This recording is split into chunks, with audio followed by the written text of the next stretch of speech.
Good evening and welcome to NUFC Matters. It is bank holiday and it's welcome to Holly Blades. It's the Holly and Steve show, which we do every Monday night. And looking forward to getting your views on the last 7 days at Newcastle United. And don't forget, you in the chat as well tend to lead this show. We will start off with a look back, I guess, on the match at the weekend, and then open it up to you as to what you want to talk about and take us in whichever direction you want us to take it in. But first of all, obviously, many of you who follow me on Twitter will have also seen I put out a video statement today. I do tend to do this if it's something which I think can't be carried forward in a tweet. And just to really re-emphasise the fact that NUFC Matters as a programme wholeheartedly agrees with United with Pride's statement which they put out in association with NUFC's trust. And it reads as follows: there is no room for discrimination, no room for racism, no room for homophobia, no room for hatred or bigoted behaviour. There is no room for such abuse on social media, nor at St James's Park or at the pub. Not anywhere. Together, we can all do more to make a positive impact. We all must come together to be respectful of each other and to promote the message of unity. So, if you see discrimination, challenge it, report it, and change it. Great statement, great words. And as I did see on Twitter, at least I can agree with the trust on that. So, Holly, it's once again, the Twitter timeline, the NUFC Twitter timeline, just overshadowed really by events at the weekend. And, it's just shameful. And I'm looking at a broader spectrum that we've still got to go on about this kind of behaviour. Yeah, it really is. I mean, Newcastle Twitter should be a place to discuss football with fellow supporters. It shouldn't be a place that is constantly kind of causing arguments and spreading hateful kind of messages. It's just not on at all, really. And I'd love to see Twitter go back to just being focused on the football. But unfortunately, people just constantly have to say things which are out of order and inappropriate, and it needs to be challenged and sorted out, to be honest. Yeah, I mean, those of you who watch my video will know there's been numerous attacks on my Twitter account and on Keith Patterson's and on Steve Hasty's. And I'm sure Steve Hasty will be putting something out on his Twitter in due course to explain exactly what happened with him over the weekend. There's no need to dwell on that. And those of you who are asking, will Steve Hasty be on the show on Friday? Well, of course he will. There's no reason for him not to be on the show. His account was hacked, and it's as simple as that. So, good luck to everybody who is, essentially trying to hammer me and hammer Steve and other people associated with the show. But Steve does have the proof to show that his account was hacked, and he will come out in due course and say that. So anyway, moving on from that rather unsavoury event, we will look back at an unsavoury first half, Holly. Newcastle United against Southampton. Wasn't a pleasant first half, but it was a great second half. Yeah, the first half was awful, to be honest. I think it's the worst we've played so far this season. Certainly didn't fill you with a lot of confidence. And normally we'd go into the second half and be even worse because that's what we tend to do. But thankfully we did actually pick up. We tried a lot more because in the first half we really just weren't giving it a go at all. We're hardly making any shots on target. Second half we came out, did give it that bit more effort, but ultimately, just things didn't go our way once again. I mean, we did score the 2 goals, which is 2 more than I thought we would have, to be honest, because I did predict a 0-0 for that game. But we still didn't get the win, despite Maxi scoring that late minute, what we thought would be a winning goal. So disappointing. It should have been 3 points from that game. Southampton was a game that was massively important. Of course, we lost our 2 opening games, and we've got a hard run after that. So it's not going to be easy to get points on the board, but at least we have that one, and there's something to build on now. Yeah, I mean, it was disappointing. I think, I think it was a fair result, Holly. I genuinely do. I mean, I watched that first half, and like everybody else, I was shaking my head, grumbling, moaning. I didn't boo. I think booing players, people were booing Freddie Woodman. There was obviously people shouting for Bruce out, and people have to understand that people pay their money, they can do what they want. But that's not me. I didn't go to boo, and I didn't go to shout at the manager. It has a negative effect. Whatever he said in the second half, or whatever he didn't do, because some people say that he didn't go in the dressing room. I can't really believe that. But whatever he said certainly had a desired effect. And that second half, we turned things round. And I thought the second half was a lot better. Newcastle, clearly asked Callum Wilson to play through the pain barrier, which he did. He got a goal And then, Alan Saint-Maximin was in the right place at the right time with a great finish to give us what we thought was the winner. Sadly, those three little letters again spoilt the day. VAR. Yeah, what a nightmare VAR's been this season so far. It was only the game before that at Aston Villa when we had an absolute nightmare with VAR, and then again, unfortunately, we conceded a penalty. But I do think it was silly. It was a silly challenge from Jamal Lascelles, to be honest. There was no need for it. Again, I wasn't impressed with him at all. I know the defence has been quite poor so far in the season, and I can understand why Lascelles would come back into that. Of course, he is the captain for Newcastle, but certainly didn't impress me once again, and it is disappointing to see.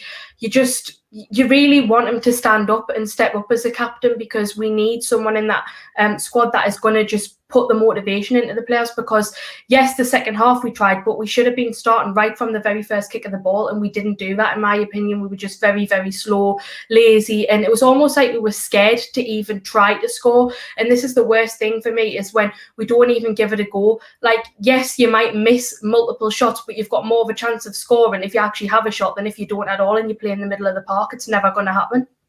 Who was your man of the match, Holly? For Newcastle, it's got to be Alan Saint-Maximin. I think he was the only player on the pitch on that day that stood out to me. I think apart from that, I think pretty much the whole team was pretty poor, to be fair. Callum Wilson was good as well, of course, but Alan Saint-Maximin for me, because he was always getting in those positions, making good runs and trying his best to get the ball. Yeah, I mean, ASM had a good game. He's the one player that gets you out of your seat, isn't he? Yeah, he is. He's something that brings a little bit of excitement, and that was certainly well welcomed in that game, because it was so boring in the first 45. Yeah, I mean, he gets you out of the seat. He's one of those players that really wants you. You'd pay your entrance money to see him. I personally thought that Sean Longstaff had a better game. I know that he gave the ball away probably a couple of times, which has been probably most people's criticism this season. But I thought he looked more suited to the role at the weekend, and I thought he did a good job. I thought there was signs of an improvement in Sean Longstaff. What did you think? Yeah, I think he certainly is improving. I think he played okay in the cup game as well at Burnley. I think he's starting to get a little bit better. There still is the problem there where he doesn't necessarily pass forward when he should. He normally passes to the side or back, which of course makes it harder for us to go on the attack. I think he's very defensively minded, and that's not always what we need. But yeah, he is improving. I hope he does come into form, because we really need someone to step up in that midfield. Again, though, I wouldn't say he was someone that massively impressed. I think he was very steady Eddie, but if he continues being a steady Eddie throughout the season, I think he'll not struggle to keep in the lineup, because we don't have a lot of talent there. A lot was made about Adam Armstrong's return to St James's Park. How did you think he played? I think he was decent. I think he was all right. I don't think he was absolutely brilliant. I certainly wasn't like thinking, "Oh, I'm gutted we let him go" or anything like that, or like he's a massive threat. But yeah, he was pretty decent, and I certainly think he would get a game for Newcastle if he was currently still here.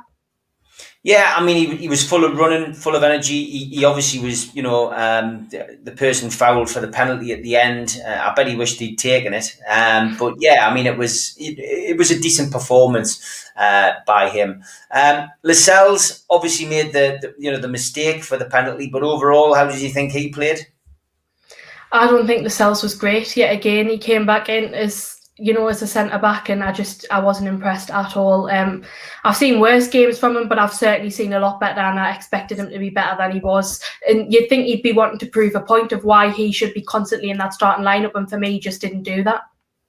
Obviously, we've been to the pre-season friendlies. You've been to the first couple of games home and away. You've seen the fans reacting to Steve Bruce. That was the loudest I've heard the fans at home so far having a pop at Steve Bruce. He commented after the game about it. Obviously, said he doesn't like to hear it. Of course, there was a report from a young lady on Twitter as well, Beth, I believe it was, who I read it out yesterday on the Mick Lowe's show, who said that Steve Bruce had more or less wound his window down and spoken to fans after the game, and there was a little bit of verbal altercation between him and a few fans, but overall, I guess it couldn't be expected. How did you feel? Were you singing Bruce out? Yeah, I was. I'm all about giving him a chance and stuff, but I think the way he started this season, I think it's just been appalling. It hasn't been good enough. He's constantly messing about with the lineup, and I don't know what his goal is here. To be quite honest with you, I think he's playing the wrong system. I think he's not playing the best players that we have, and I really don't understand that. And he says that he goes for the cups. Burnley, I thought he put a horrendous lineup out. And he's just really not stepping up to the mark for me. He's not trying, in my opinion, his best to keep us up. And it's like he wants to be sacked so far. That's what I'm seeing from Steve Bruce. But I am kind of in conflict because I think there's not a great deal of point in constantly getting on Bruce's back, because I think no matter how toxic it gets, he will still be here, because I genuinely don't think it gets to him that much. And I don't think Mike Ashley could care. I think he'll be happy to keep him on, because even if we are relegated, I could see him staying at Newcastle. So it's one of those difficult ones, but at the same time, he is frustrating, and I think he does need to be called out for what he's doing, because he's not doing his job well enough. I think that's the problem, isn't it? I mean, Steve Bruce will not be sacked, I would imagine, at all. I think they'll keep him. I mean, if there's a glimmer of hope of this takeover still going through, then Bruce will stay in position. I mean, Mike Ashley is struggling to spend money on players. He's certainly not going to want to spend 8, 9, 10 million, whatever it is, to get rid of Steve Bruce, is he? No, and Bruce is the perfect match for the current situation at Newcastle United, because he doesn't ask for anything. He never calls out the regime or how things are being ran. It's not like he's going hammering on Mike Ashley's door asking for more money, considering we haven't made enough signings and we do have a weakened squad this season compared to what we did last season, and we're the only Premier League club to have done that. So that, again, is a massive worry. But it suits Mike Ashley down to a T, so you just know that he's not going to go anywhere. And that's the problem, is that we can sing as many songs as we want, we can keep on it for 90 minutes, and I still don't see it making a difference in the end. No, I would agree. I mean, obviously, as well, the attendance. I mean, the first game, we had over 50,000 there. 44,000 was the attendance at the weekend. What did you make of that? To be expected, to be honest with you. I thought we'd average around 45,000 throughout the whole season. It was slightly lower than that. And I can't blame people, because, the football isn't the greatest. I don't think there's a lot of hope. No one really knows what we're kind of trying to do. The ambition's to finish 17th. Yeah, we've got knocked out the cup straight away. It's not really the most appealing situation. So I'm not surprised. I think people will start voting with their feet as well. But ultimately, I don't think things will change, and it is disappointing, but at the end of the day, that's just where we're at the moment. And I wasn't expecting to sell out, but I thought the 30,000 in the cup game was a really decent turnout. And that's something we could have capitalised on and try and kept the numbers there. But we got knocked out in the first round, and people haven't went to the home game, and that's just to be expected. Well, you've touched on that match. What did you make of it? Obviously, I was still away on my week's holiday, so I didn't get along to the game. I followed it obviously on social media when I got back into the hotel, and saw us obviously face the dreaded penalties. One of those situations where I was refreshing Sky Sports News to see it. But I mean, was there signs of life amongst the Newcastle team, or was it two bad teams? How did you see it? I think Newcastle were by far the better side to Burnley, but it's again that problem that we can't put the ball in the back of the net, and we're not actually making an attempt to do that very much, which that if you don't score goals, you're not going to win any games, and that's what we didn't do. And my prediction before the game was a 0-0 and lose on penalties. I just thought it was kind of destined to happen. You could just see it, because they're both two sides that aren't the most attacking. In my opinion, Burnley and Newcastle probably play the worst football in the league. So you knew it wasn't going to be a game that was full of excitement and goals. And 0-0, I thought we deserved to be about 1-0 up at least, to be honest. I thought we should have won that game, but we didn't take with chances. And as soon as it went to penalties, I knew we'd be out, because I don't have confidence in the players to take penalties or Freddie Woodman. And a lot of people have been getting on my back for slagging off Freddie Woodman, but for me, he's just not good enough. I don't think he's horrendous, but I don't think he's good, and I don't think he's got a chance of being Newcastle's number one anytime soon, and that's just my opinion. I don't see what people are kind of getting at, saying that he looks really good, because it's just not for me. It's not a thing that'll happen. But as soon as we did miss that first pen, I think I knew we were out. What is it about Woodman you don't like? Woodman, he's just, well, first off, his kicking is terrible. And I know that doesn't necessarily make a goalkeeper, but it certainly helps. He can only kick down one side of the pitch. We see the players that all run over that side. He's incapable of kicking down to the right-hand side. The left-hand side, or down the middle of the park. He just can't do it. And as well, I don't know what this is. I don't know if this is something that Bruce has told them to do or whatever, but when he takes a goal kick, they're all like kind of waiting around the goal, and instead of just hoofing it up. I think that constantly he puts us in situations that don't need to be there, like puts us under a lot of pressure. I think there's a lot of the times where he could make an easy save and he just makes it difficult for himself, scrambles about and just doesn't do his job right enough. And the connection with the fans isn't the great, but I also think that he's very nervous. I don't think he commands his box well, and I don't think he organises his defence, and that's a huge, huge problem, because when the keeper and the defence don't work well together, I just think, you can expect to concede goals, and we have done. We've conceded far too many. What was Ryan Fraser like? Because a lot of people seem to be heaping praise on him and saying that he had a decent game. Yeah, Ryan Fraser was a bit of a star man. To be honest, I think he was probably one of my man of the match in that game. I think he was really good. He was, definitely putting the effort in, running around a lot, trying to get the ball. He was always going in for the 50-50 challenges, trying his best to put crosses in.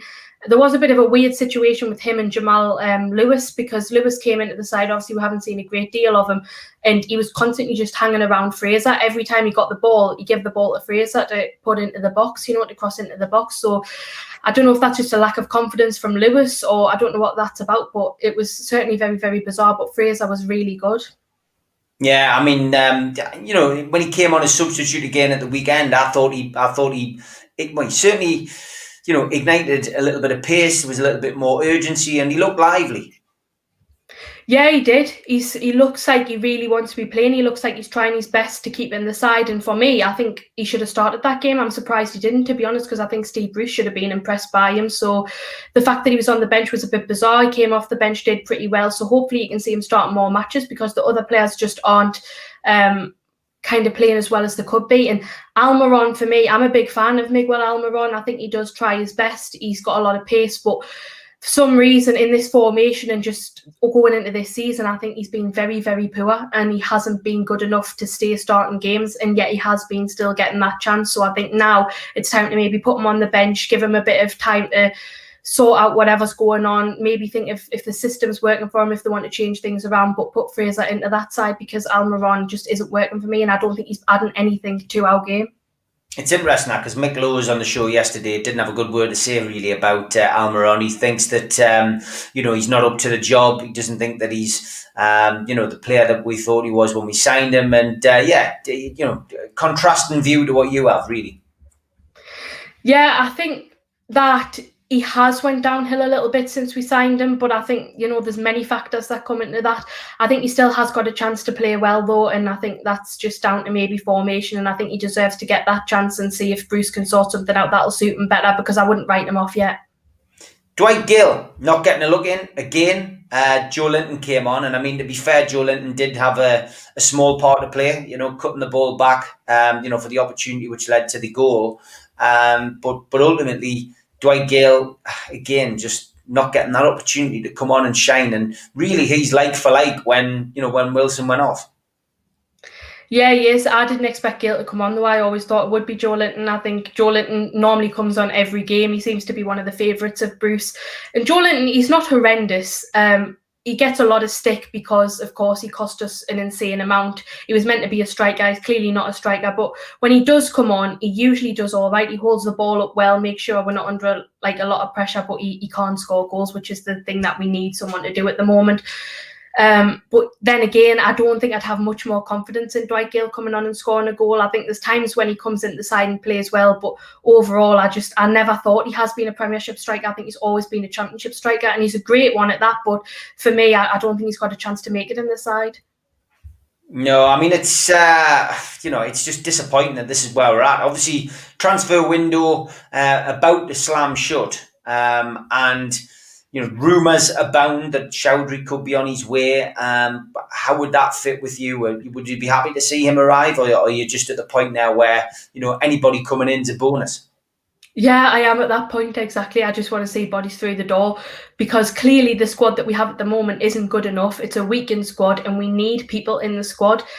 We need a defender massively. I think we could do with someone else in midfield, but we need a backup striker as well. There's so many positions that we need to strengthen in. So anyone that we could bring in, I'll be happy with. And of course, we've let Matty Longstaff go out on loan now. And it does make sense because he wouldn't have got game time at Newcastle, but it's still a worry because now we do have less options there on the bench. And I don't think Matty's a bad player either. So we need to bring someone in. Chowdhury, at one point I would have been opposed to that because he's never been my favourite player since he injured Matt Ritchie in the Cup a couple of years ago, and I've just not been a big fan of him. But now I'd certainly take him, and I think he's an all right player and he could probably fit into this side well. Yeah, I would agree. I mean, I'm at the point now where anybody coming in is a bonus, but this is where we've been with transfer windows and transfer deadline days, under Mike Ashley since the year dot, really. So Thomas Wilson makes a point. He doesn't blame Steve Bruce or Mike Ashley for the current climate. What would you say to that? Can I have some of what you're on, please? That's what I would say to that. I'm not sure. I mean, Thomas, look, it's all about opinions, and we never want to ridicule people's opinions. I would like to know who you think you're going to blame here. Is it the Premier League, maybe you're thinking of, because the takeover hasn't gone through, possibly? I guess we'll not know whose fault this is until, things progress.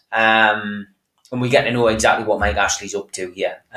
Does Ashley want to sell the club? Is he keen to sell still? I really don't know. We need some answers. The club doesn't talk to us. Interesting point of view, Thomas. Not many people would share it, but interesting point of view. One thing I will say, things need to be improved at the club. I tend not to go down at half time at Newcastle United unless it's cold. Go down to the toilet, maybe to get a warm and come straight back up. I don't waste time queuing up at bars to get a pint in a plastic glass these days. But I do know people who do, and people around me were really disappointed. Apparently there was a member of staff who just walked off the job from behind the bar, and there was a place where there was supposed to be 3 tills behind the bar in the Platinum Club, and there was only 1 till. The card machine wasn't working. People tried to pay cash, and they said they wouldn't take cash, and the woman actually walked off the job. So people just didn't get a pint. It might seem irrelevant to those people who quite happily got a pint in the ground, but to those people who were in the Platinum Club that day, certainly wasn't acceptable. I saw numerous pictures online over the weekend, people highlighting what a shabby state the ground's in again. People still referring to the Andy Carroll poster that's up in the toilets at the Gallagher. All minor things, but they all add up, Holly, don't they? Yeah, they do. It just shows that the club isn't being run well enough at all, which I think most of us know. And it starts from the top to the very bottom. It starts at who we've got as manager, the player recruitment, the fact that we have a lack of signings, yet we've let lots of people go, down to the very small things like you've mentioned, like the state the ground's in. It's not good enough, especially for a Premier League football club. I think you look at Newcastle, and if you didn't understand football at all, you'd probably expect us to be, maybe kind of in the lower championship, or a club that's under massive financial problems. That's probably what you'd think, but we're not. We do have money there. It's just not being invested correctly. Yeah, Thomas Wilson said, shouting Bruce out at Steve Bruce and Mike Ashley out is pointless. Mike Ashley's trying to get out, in the Premier League who are stopping him getting out. So that was his point. So I was right. But fair enough. Interesting point, Thomas. Lee says, what are your thoughts on our matches against Burnley and Southampton? We've covered that. Last day of the transfer window tomorrow, says Tom. Do you expect anyone else to go and any loan signings to come in? Okay, we've discussed Chowdhury coming in. Is there anybody you think will go out? I mean, obviously we know that Matty Longstaff's now at Aberdeen on a season-long loan. Are you concerned about potentially anybody leaving? I don't think anyone else will go now. I don't think there's anyone left to get rid of, really, because all the players that we have are players that are either on the bench or start regularly. So I don't think anyone else will leave, no. Mad Mark says, when will Steve Bruce and his coaching staff realise that the formation being used doesn't suit the players out on the pitch when half of the team has been played out of position? It's a good point, and it's a point I raised with Mick Lowe's yesterday, Holly, about Almiron. Out of position. ASM played out of position. And, when you play people out of position, you don't get the best out of them. Yeah, you don't, and that's just a given. And the five at the back, I don't think's working either. I really just, I don't think it's given us the best chance at all. And I think maybe that's part of the problem of why we're not trying to score goals, why we're not having any attempts, of making shots on target.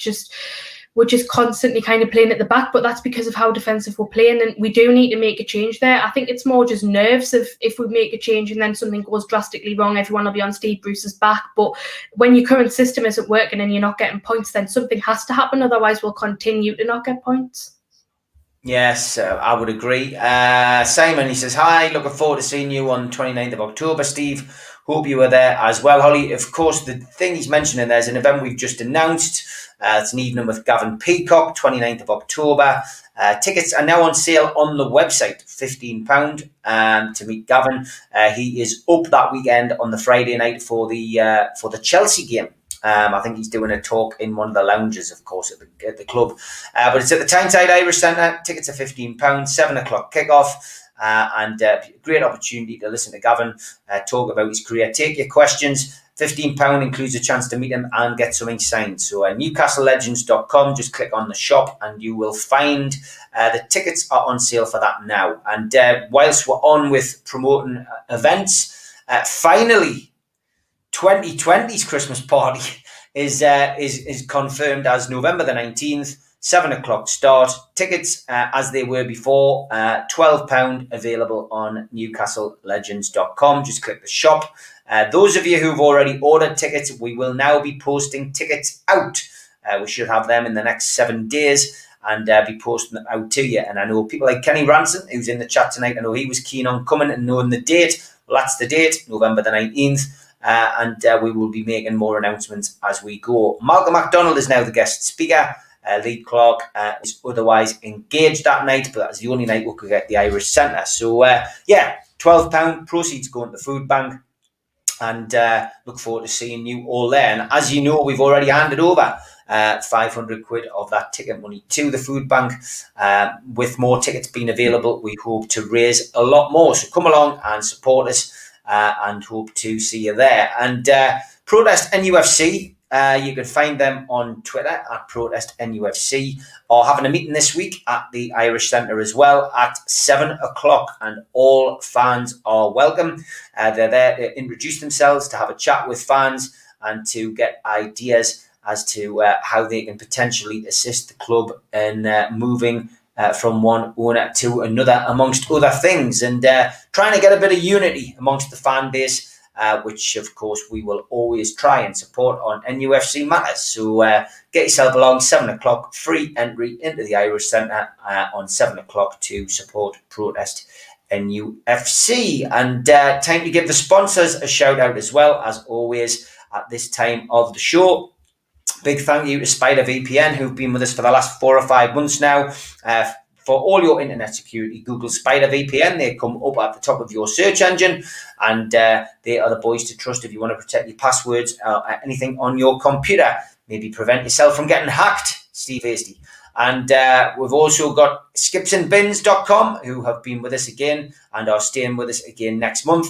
Skipsandbins.com, telephone 0800 25 45 25 3. Email inquiries at skipsandbins.com. Website www.skipsandbins.com. Easy contract free and pay as you go waste collection.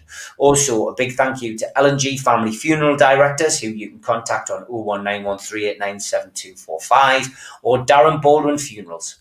You can contact them on 01914782730. Email Darren at darrenbaldwinfunerals.co.uk, or go to the website www.darrenbaldwinfunerals.co.uk. Big shout out to John, who's in the chat, from qtechshop.co.uk, the makers of pool tables and snooker tables in Wallsend and Newcastle, and to John at Jab Signature, the makers of all of our flyers. If you're a first-time visitor to the channel, please click the Newcastle Legends logo and subscribe. It is as easy as that. It is free to join us. If you want to make a donation to the channel, just click the little $sign down in the chat. Hit the thumb up to like the video tonight. Click share to share the video to your social media, and drop into the comments to speak to like-minded Newcastle fans. And if you miss us on YouTube and you're out and about, you can catch us on iTunes, Spotify, Podbean, and all your other podcast providers.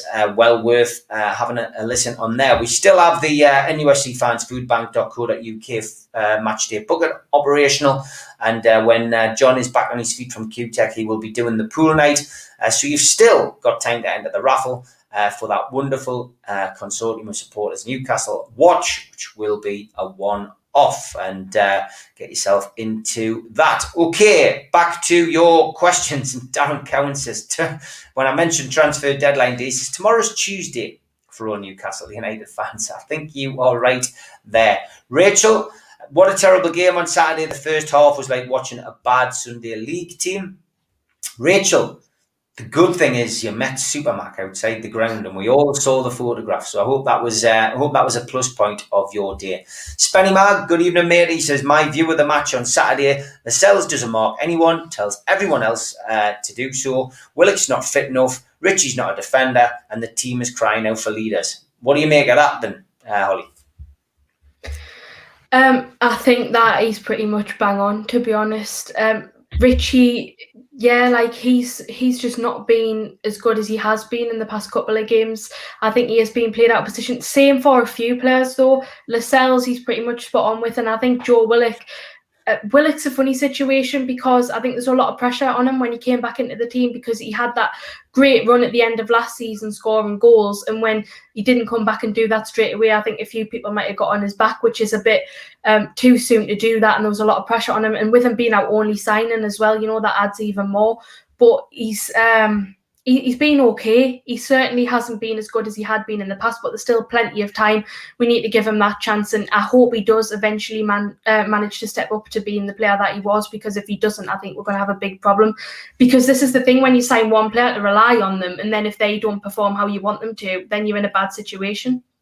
Yeah, Tom Dixon says, Man United up next after the international break. Looking forward to watching Maximum against Ronaldo. Yeah, it's a big dread that. Holly and I have got our tickets, and Ronaldo's debut of all the games for him to start. Joe Walker says, we're far too deep, Holly. Get possession on the edge of our box, hoof it to St. Maximin, and hope he can outrun his marker. It's pretty much Bruce's tactics, isn't it? Yeah, pretty much, yeah.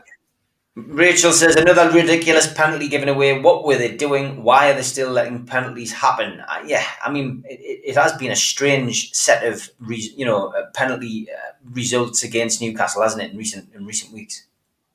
Yeah, pretty much conceding a penalty like every game, and I think VAR certainly isn't working in our favour. I think it needs to be looked at, because in my opinion, it's not doing the job that it was designed to do, and it's not being fair either. The referees aren't always actually checking the decision that VAR is making, and I think they should be, personally. So I think that's something that needs to be looked into by the people that work on VAR, because if it continues happening throughout the season, then how is it fair? If Newcastle constantly get given decisions that go against them, it's just not fair. Yeah, Alan Thompson says, shocking result, shocking performance. It's frightening, Holly and Steve. They're a relegation rival for 70 minutes, totally outplayed us. The future is looking grim. I would agree. It definitely is. Although my dad did say something very wise, as he often does at the match on Saturday, and it was very simple. And my dad's been going since the very early 1960s. He went, Steve, apart from the odd blip in the 1990s, under Keegan, of course, it's always been the bloody same. Pretty right, pretty true. My dad's very rarely wrong. Certainly the voice of wisdom. And he is right, 100%. Mark Byers says, it wasn't a silly challenge by Lascelles, to be fair to him. If he doesn't make the tackle, Adam Armstrong scores anyway, because Woodman, worryingly, always stays stuck to his line. I would agree. I thought Woodman had a better game. But he's very, very static. I would say he's very static. Would you agree, Holly? Are you there? Can you hear us? Hello, Holly. Have you lost your sound? Can you hear us? She's gone. Must have had a phone call or something. Chad Leach then. Whole game was awful. This 5 at the back is not working. It's just hoof the ball and let Maxi have a go. For a team that has ASM, Almiron, Fraser, Richie and Murphy, we play with zero width. Simon says, Keith didn't have enough space in my tweet. Hope he'll be at the Irish Centre on the 29th. I'm sure he will. Holly, you're back. Where were you? You froze. I don't know, my screen just went black all of a sudden and then it was like buffering. I don't know what happened.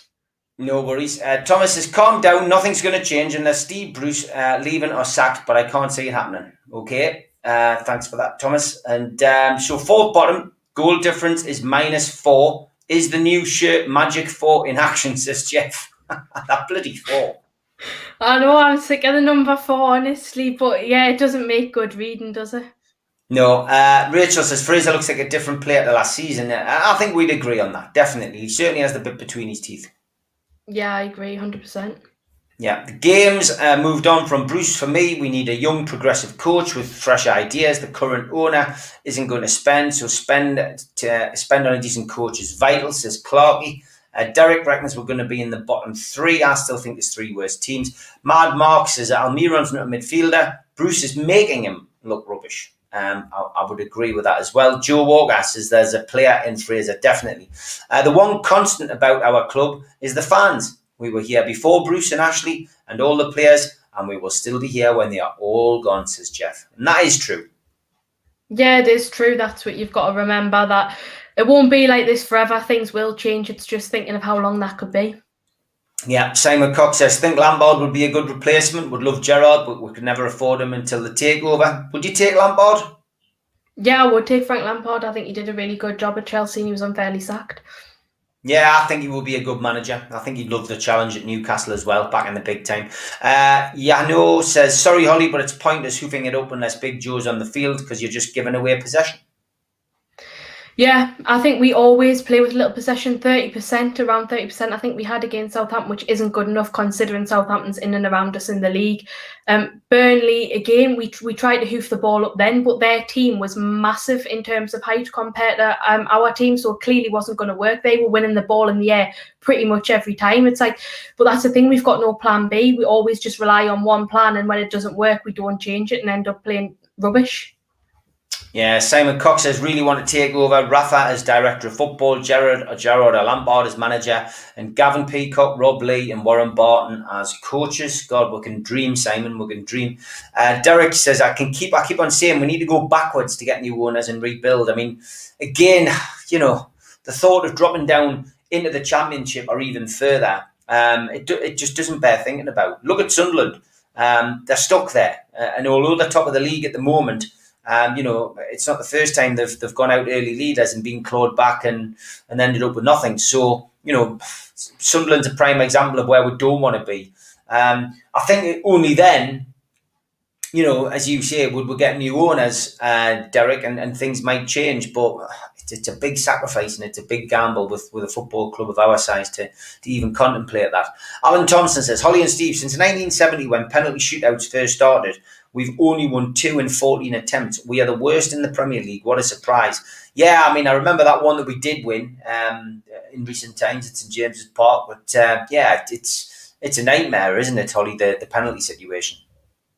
Yeah, it is. There's 1 or 2 that you can rely on, but I think a lot of the players, it's probably more of a confidence issue than anything else. I think they overthink things and then obviously they don't end up scoring. But and to be honest with you, you see the same kind of in the games. If it's like a one-on-one sort of situation and it should be an easy goal for them, normally they end up missing.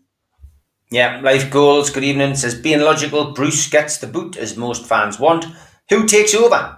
Nobody wanted the job after Rafa. Bruce was 8th choice. There isn't anyone else unless Steve Harper takes a punt on John Terry as another name in the bag. I know he has walked away from Villa, hasn't he, in the anticipation of potentially getting a job somewhere.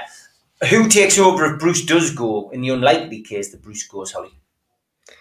That's the biggest problem that I think we have, is that so everyone wants Bruce out, we'll get Bruce out, but then what? Because I don't think there's anyone that's half decent that would come and say, oh yeah, I'll take the job, because it's an awful job to have right now. Yes, Newcastle's a big club and you'll get good support and all of the rest of it, but working under Ashley's regime is just a nightmare for any manager, and it ruins a lot of people's careers, to be honest with you, managing Newcastle. So if you were an up-and-coming manager especially, you wouldn't want to take that kind of risk and come to Newcastle. And if we did bring someone in, I think it would end up being a like-for-like of Bruce, someone of that calibre, or someone that's pretty much unknown. So I think it's a really hard decision to make. And I certainly wouldn't want Graham Jones to take over. I know loads of people say that they would, but for me, I just don't think Graham Jones would be the right person to take us forward.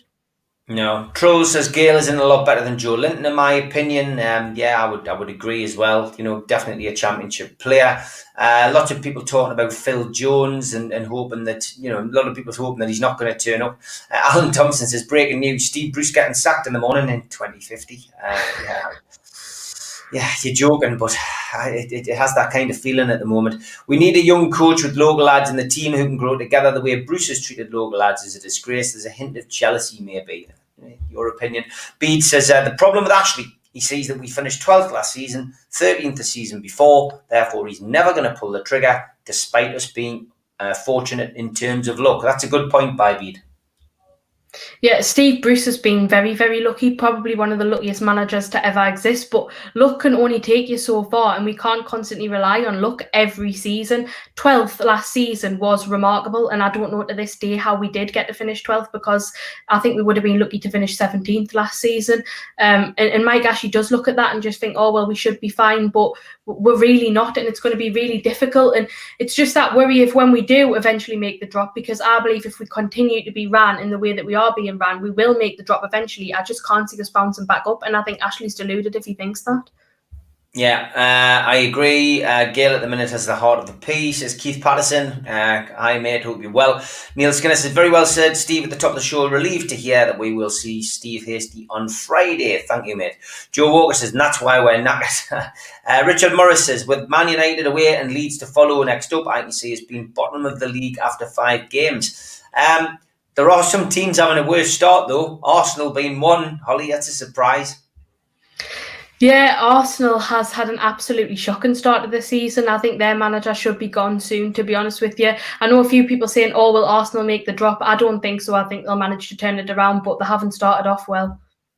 Yeah, Kirk says the Premier League have got no chance, in my opinion. There's something clever going on in the background. The separation argument does not stand up. Still, takeover talk still circulating in the Newcastle fan world. Bruce has a responsibility to get the team working, and after 2 years, we still have no clue. So I blame Bruce, says Trolls. Stu, of course, is online as always in the chat, and Stu simply says Bruce out. We've seen that quite a bit, Stu, over the year. Life Goals, that's nonsense, says Mr. Midnight. Considering Rafa had the same set of defenders as solid as we've had since Woodgate, that wouldn't suit your anti-Rafa crack. A lot of people, again, bring Rafa into it, including Steve Bruce, Holly.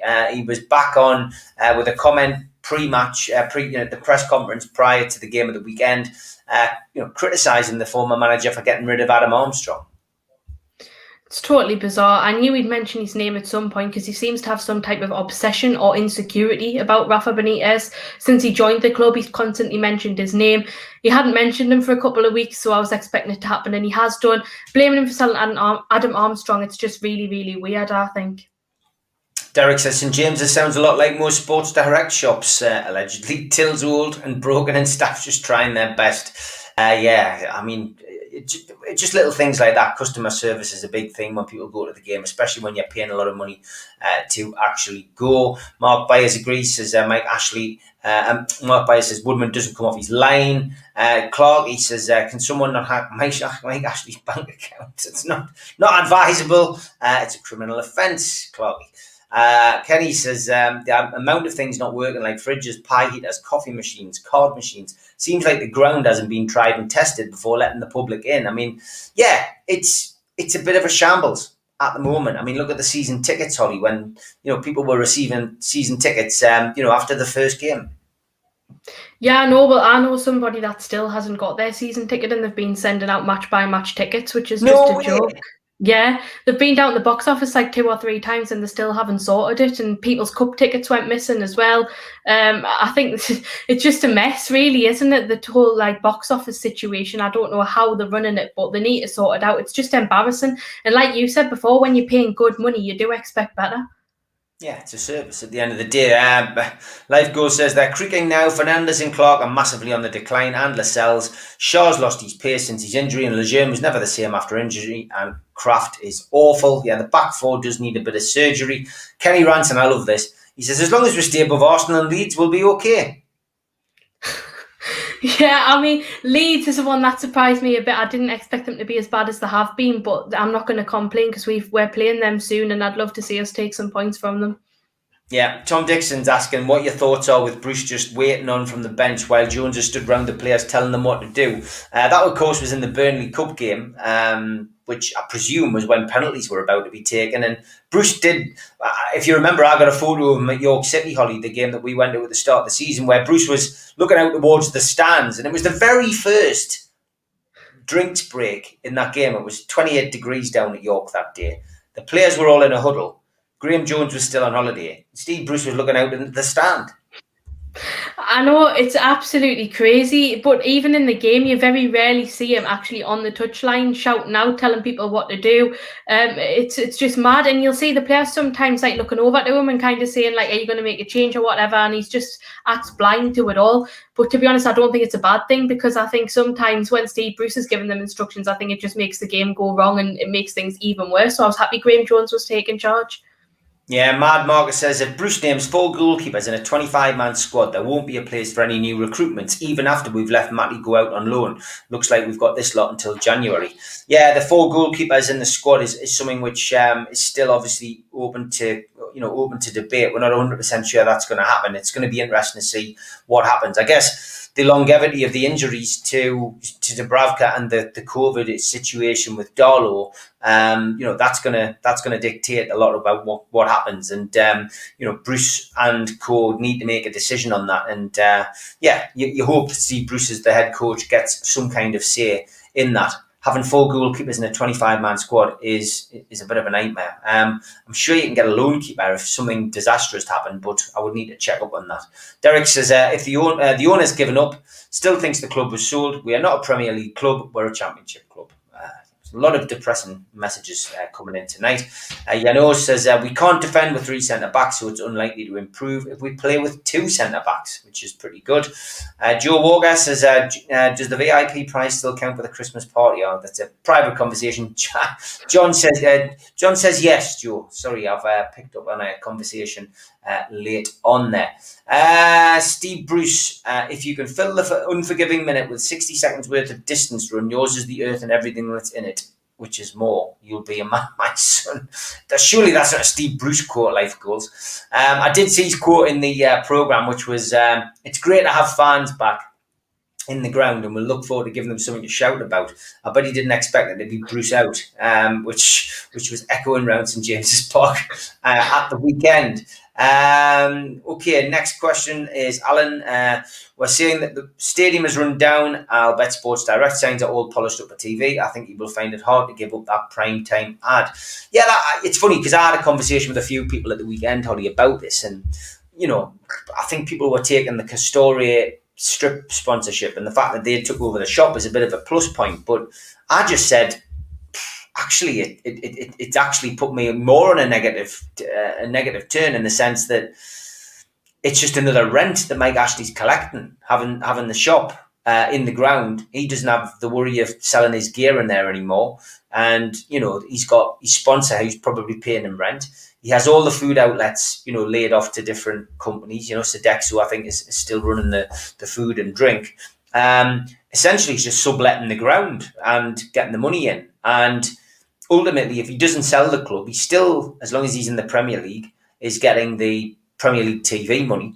And, like most teams, if relegated, he'll spend a bit of money to try and get back up. He's got the parachute payments. He's not going to be too concerned. So, in essence, whether we stay up or whether we go down, Mike Ashley is still winning and still making money out of our football club. Yeah, I think he's going to be making insane amounts of money out of it, and I think that's a massive problem. That gives me doubts about whether or not he will want to sell it. If things don't kind of end up working out with this deal, will he bother looking for a new buyer, or will he just keep the club? I'm starting to think you might just keep it. And the whole thing about the club shop not being run by Sports Direct anymore, I think another plus for Mike Ashley from that is more people are likely to buy from the club shop now, because I know a few people wouldn't go in it because it was owned by Sports Direct, and now I know some of those people are buying merchandise again because it's sold by Castor instead of Sports Direct. So yet again, that's making more money from, and it makes his life simpler as well because someone else is in charge of that and he's just kind of collecting money for it, like you said before. So he's making so much money off Newcastle and putting nothing back in. And I think the whole thing of relegation, if he puts money back in to get us back up, I can't see us going back up. I think it's going to take a lot of money, and he doesn't have the sense to actually put the money in before we go down to keep us up, because I just don't think he cares. Yeah.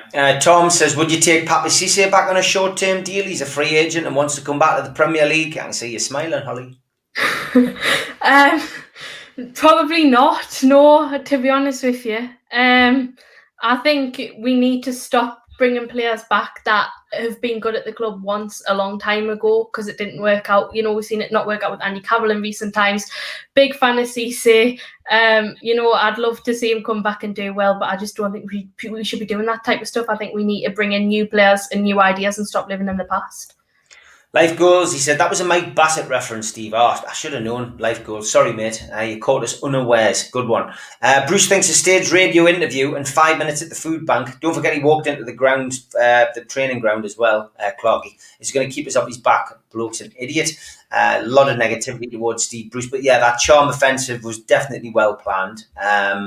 Hoping to keep the fans at bay, I guess, with them coming back into the ground. Again, I did say that I was going to give the team and Steve Bruce 10 games. Let's see where we're at after 10 games. Life Goals, there's no chance of bringing Ober Martins back, claiming to be 26-year-old nowadays, so should be in his prime. Absolutely brilliant. Can we communicate with the club seriously, says Gary Pears. Communication with the club is something we've tried for many, many years. We've had some, but very little. Tom says, I went to the box office. And it's like the start of a joke, that, isn't it, Tom? I went to the box office and they gave me a replacement season ticket. The original apparently been sent out but hasn't turned up yet. So Tom, of course, was one of them who still hadn't had his season ticket. So now he's had a replacement. I hope they haven't charged you for that, Tom. You want to make sure they don't charge you an extra 20 quid for the season ticket being lost. I wouldn't put it past them. But good to hear you've got your ticket eventually, Tom. The players need to stand up and do what they're paid for. Anything else is not good enough, says Trolls. Again, 100% agree about that. Kirk says someone is going to need a tetanus from that ground soon. The dead pigeon must have some mutated disease forming in its carcass. Is there a dead pigeon in the ground? In the Gallagher end roof. Oh, still? Yeah. I'm sure that's been there for years. I think it has done, yeah. It's a bit worrying. Wow, unbelievable. And Mark Cooper says, still don't know how Ashley can plead poverty. He's a billionaire. It's a joke. Yep, I'd agree. East Midlands Mags on tour says, do you not think it's time for some fans to give up the obsession with Rafa? I gave up my obsession, so if I can give it up, I'm surprised that other people can't. But, unfortunately, Rafa is going to come back to haunt us, East Midlands Mags. We'll play Everton twice. They look like a bloody good team. In fact, they look like a team that we could have been. And that's probably going to be the thing that comes back to haunt us. So, obsession with Rafa is gone. He's gone. We've got to move on. But I'm afraid that is going to come back and bite us on the backside at some point. Tom Lynch, box office staff are very apologetic, which is great. Yeah, look, Tom, we've said this many times. You cannot have a pop at the staff. It's not their fault, at all. There's a lot of great people work for Newcastle United, in all departments. And it's not their fault. They can only work with the tools that they're given. Alan Thompson says, with our Premier League challenge over and Champions League challenge in serious doubt, we must be looking at European spots, surely. Fancy it? Are you dusting your passport off, Holly? No, I don't think so. I don't think I'll even bother getting one, to be honest with you, because I can't see us needed for at least 10 years. Yeah, me neither. Tom says, no charge for the replacement season ticket either, which is great. Graham Coleman says, why does Ashley want to sell NUFC? It's a very good earner for him with very little effort. Yeah, exactly. And this is the problem, isn't it? This is the problem that we all face. Once again, despite Mike Ashley saying he wanted to sell the football club, does he really want to sell it? And I've discussed this many times on the show. Have we all just been sucked in again, including PCP and Amanda? Have we been used for this grand scheme? He couldn't have predicted COVID, but it couldn't have come at a better time for Ashley and the club wanting to be sold.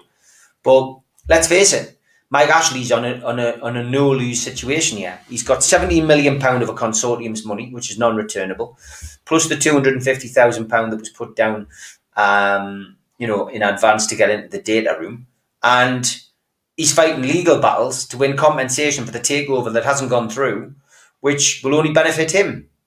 So on top of all that, he's still in the Premier League, finishing 13th, finishing 12th, getting all that money in, and still there's 50,000 people turning up at games, 50,000 people turning up at games. It's win-win-win for Ashley. So Graham, you're right. Very depressing thought that Mike Ashley might decide to come out at one point and just say, well, the club's still up for sale, but we've got no interest. It'll be interesting to see how it develops. Tom says the catering kiosk prices are horrific. $3.20 for a 500 milliliter bottle of Coke that you can buy for £1.50 in the corner shop. So again, prices are a problem. I think it was £5 odd for a pint, I think, as well. The guy mentioned who sits next to me. David L says, apart from running around, what does Almiron bring to the team? Surely Fraser is worth a chance. Apologies if this has already been brought up. No, we did touch on Almiron and Fraser separately. Is that a good swap, Holly? Would you maybe give Fraser a chance moving forward and maybe give Almiron a rest? Yeah, I would. I said that I think it's time to put Almiron on the bench to give things a chance to kind of change things up, maybe see if there's a system that suits him more. Of course, he is being played out of position, but when Fraser comes on, he looks really good. He changes up games and he adds value to the side, whereas for me, Almiron currently isn't adding any value to the side. So for me, it makes sense to put Fraser in ahead of him. Yeah, okay. Derek Sharp says, if the fans continue in feeding Ashley, why would he sell? No investment in development of the club and taking out every possible penny. Yep. Belly says, we need to forget about Rafa and the Saudi takeover and get on with supporting the team. I agree, Belly, 100%. I understand why people sing Bruce out and why people sing Mike Ashley out and why people boo. That's their choice, but I don't boo. You know what I mean? I'd rather get behind the lads, get behind the team. If I'm disappointed in that, I just sit and say nothing. I sit and watch, which a lot of people around me do. Away from home, it's different. If you go away, we sing. We sing whatever happens. We have a good time. We sing. Even that's changed a massive degree. I tend not to hang around in the concourse anymore. I don't want to get covered in beer, which is what tends to happen when you stand down next to the bar area. But away from home, it's good banter, it's good crack, and anybody who gets the opportunity to go away this season, I would advise you to do it, because the way things are turning out, we could be in a relegation season. We might not get a chance to go to these grounds much longer. The way that the club is going. So if you get that opportunity to go to a away game, do it this season. It is good, a good laugh, and you meet some great people. Derek Simon says, Sir John Hall has a lot to answer for. Ashley told him he only wanted the club as an advertisement base to push his tat into the Far East. No interest in the club. Shame on you, Halls. A lot of people feel like that, Derek. Joe Walker says, me and my dad had the same conversation as you, Steve, looking around in the 1892. Why would you sell it? It's a cash cow. Gary Milliken makes an observation. He says, the dead pigeon is still quicker than Joe Linton. Thomas, you need to stop apologising every time you come on. There's nothing offensive about having an opinion. You don't come over nasty, Thomas, so don't worry about it, mate. You said nothing at all.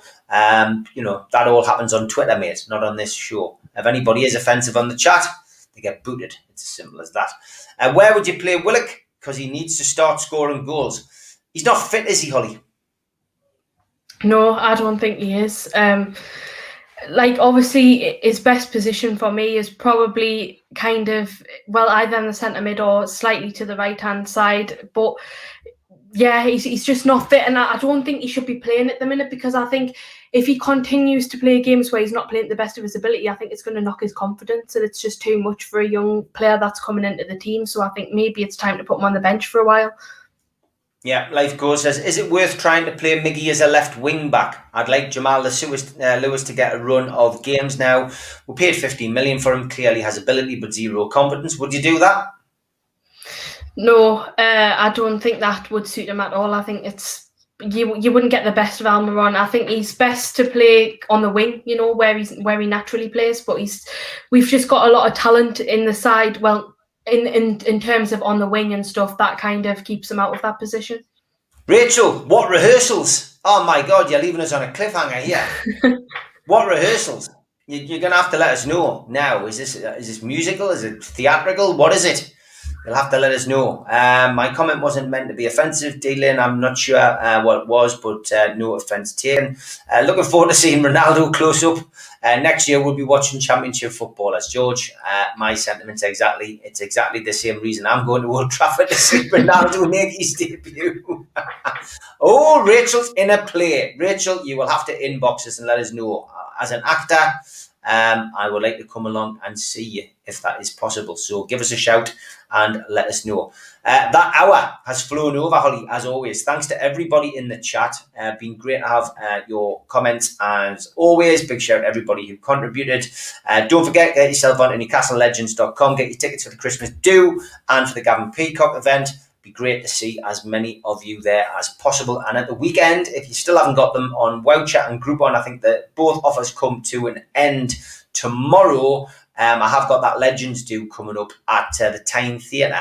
Your chance to meet John Anderson, Kevin Scott, Rule Fox, Steve Howie, Keith Gillespie, Liam O'Brien, Darren Peacock, John Beresford, Mark McDonald. So get yourself along.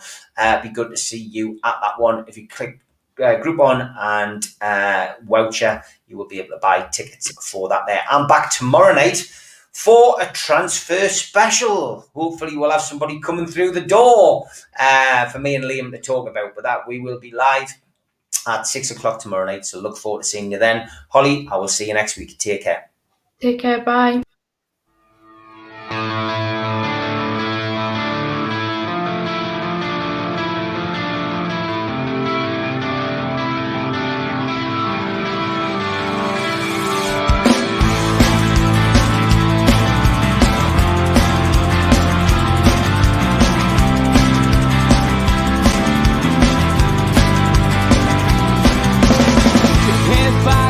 Critics attack. It feels like I've been talking to myself again.